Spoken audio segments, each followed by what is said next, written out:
Hi, good morning. So, may question na naman po tayo.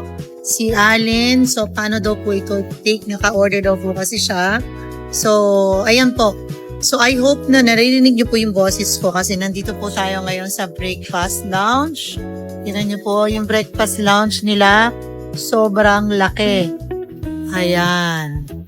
Nandito po tayo sa Macau. So, umagang-umaga po dito. Although, same time naman po siya nasa Pilipinas. And ang tanong niya po, paano daw po niya iti-take ito dahil nakapag-order siya.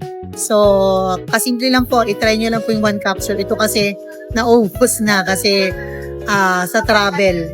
So, one capsule lang po. At least one capsule. Pwede pong bago kayong magmusal.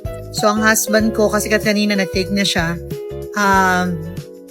tinitake niya to sa almusal. Depende kasi sa body. So, meron mas okay ang empty stomach, meron naman na okay din sa kanila kahit nakakain na. So, si Habi bago kumain, tinitake niya. Pero na-try na rin niya na pagkatapos kumain, okay naman sa kanya. Siguro dahil consistent na yung pag-take niya, mas na-correct na yung body system. So, yun yung kagandahan. At alam niyo po ba, kung regular tayong nagtitake po nito, talagang kahit ma-skip natin yung pag-take, andun pa rin. Andun pa rin yung gusto nating nangyari.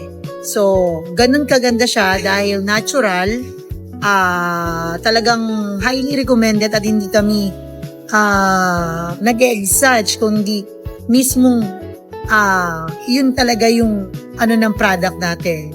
So, ayan si Habi na nagtitake lagi ng tintat. Ayan.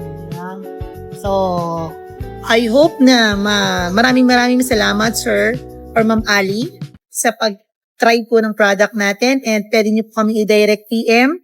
So, feel free po na mag-comment or PM niyo lang po kami anytime kung para po ma-assist po namin kayo regarding sa product, regarding sa mga inquiry. So, ingat po tayo lahat.